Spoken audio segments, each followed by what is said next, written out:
come here, man. Wow! Ok, alors les Battle at the BRX, c'est une compétition de skate qui a émergé sur internet en 2007. C'est le truc qui a fait exploser la popularité des BRX, le skatepark privé de Steve Berra et Eric Coston, deux skateurs très populaires dans les années 90. Pour faire basique, les BATB reprennent les règles du Game of Skate. En gros, tu fais une figure et l'autre doit la reproduire. Si l'adversaire se loupe, il se prend une lettre et le premier qui possède les 5 lettres SKATE a perdu.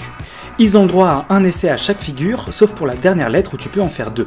C'est un jeu qui est très classique entre les skateurs, mais là c'est en version pro versus pro, avec du cash à l'arrivée. Maintenant que le background est posé, il faut absolument que je vous parle des finales des BATB 6, celle de Pidgey contre Paul Rodriguez, et que je vous explique en quoi ce battle marque l'histoire et un passage important de la culture skate.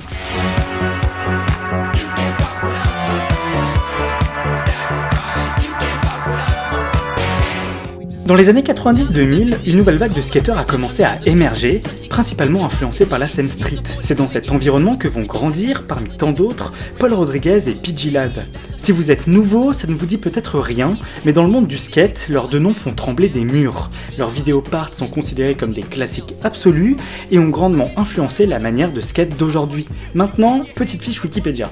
D'un côté, on a Pidgey, réputé pour être une véritable machine qui rate très peu ses tricks. Mais genre, vraiment, au point où le mec fait des lignes et des combos si longs que ça devient chaud de le mettre dans des vidéos. And he'd do like I don't know how many tricks, dude. Like a 40 trick line where he doesn't miss anything. Yeah. And he's casual, he's skating around. Like he's not like, you know, pushing, trying to film. Yeah. He's just doing trick after trick after trick after trick. As soon as he like misses a trick after like 6 minutes, I'm like, all right, dude, what do you want to film? Yeah. He's like, nah, chill, I don't got anything for this. That's I'm like, funny. actually, you have everything for this. Seriously. Wow. You Yeah. just did every trick in a row. Right. Le gars a son propre perso dans des jeux vidéo, et surtout, impossible de l'évoquer sans parler de Wonderful Horrible Life, sa vidéopark la plus célèbre sortie en 2002.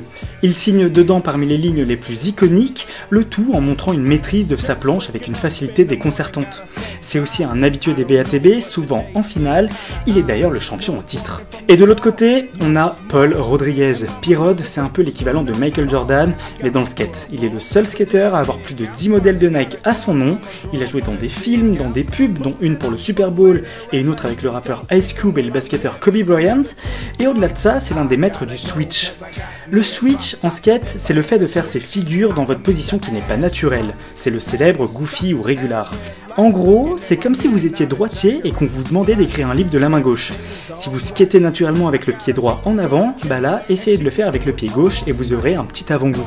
Le résultat, c'est que c'est très difficile de paraître naturel, stylé et de lancer des gros tricks dans cette position, mais P-Rod, ça, il s'en fout. En plus, à cette époque, il venait de sortir une de ses plus grandes vidéos, Me, Myself and I, qui a fait grand bruit. Les BATB, il connaît très bien lui aussi, il s'est à de nombreuses reprises retrouvé en phase finale et a même gagné la 3e édition. Un match justement remporté contre Pidgey. Dernier élément pour les unir, à cette époque ils avaient tous les deux le même sponsor de planche, Plan B, considéré comme le top niveau des sponsors. Donc pour résumer, on a deux monstres du skate de la même team, au meilleur de leur forme et eux-mêmes champions dans cette compétition, s'affrontant dans un match retour 3 ans après leur précédent battle. Déjà, ces simples éléments suffisent à expliquer l'engouement derrière cette vidéo, mais il faut aussi qu'on parle du battle en lui-même.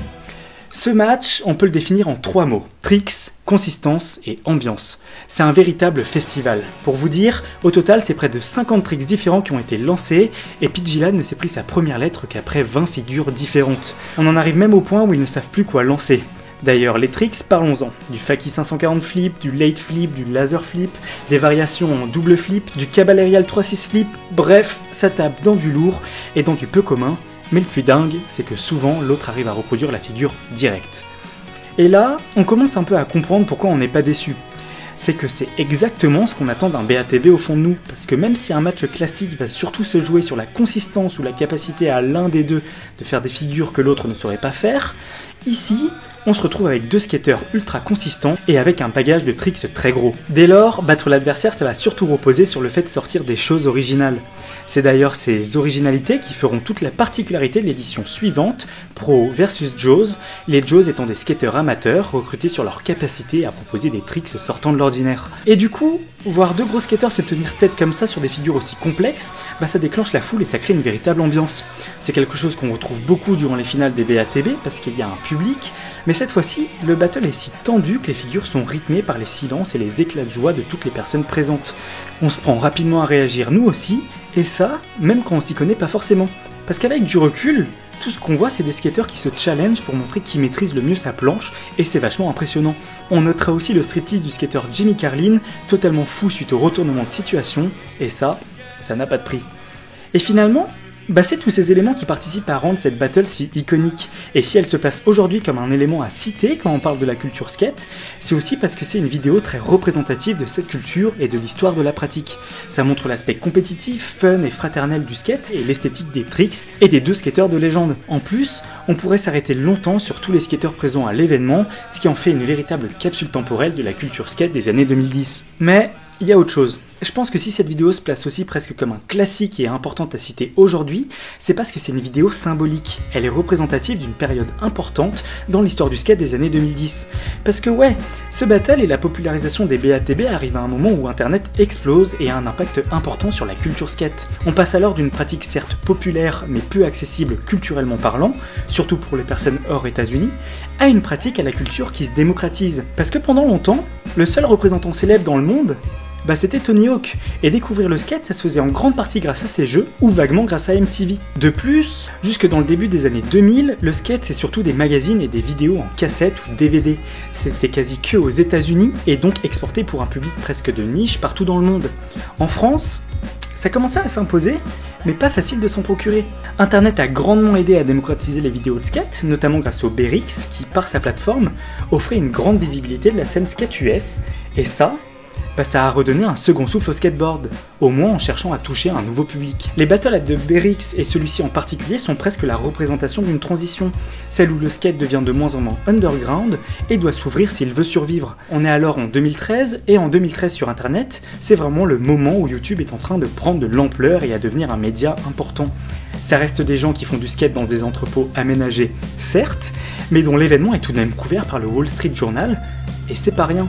Ce passage d'underground à populaire, c'est un moment qui est très controversé dans le milieu du skate, et on en reparlera très certainement ici, mais ça fait partie intégrante de son histoire. Et je pense que tout ça, ça a très certainement amené de nombreux nouveaux skateurs, parce que si vous êtes comme moi né dans la fin des années 90, début 2000, et que vous avez commencé à vous intéresser au skate au début de votre adolescence, ça s'est très certainement fait via internet, et en partie grâce au BRX. Ça reste un bon repère et une source de contenu quand on ne sait pas par où commencer. Et en vrai, quoi de mieux qu'être initié à cette pratique par la finale de cette 6ème édition? Parce qu'à partir de là, il suffit juste de rechercher le nom des skateurs qu'on voit s'affronter, et on se met à découvrir leur vidéo part et tout le microcosme qu'il y a autour. La machine est alors lancée. Ah, et qui a gagné ce battle? Ça, je vous laisserai aller le voir. Allez, à la prochaine.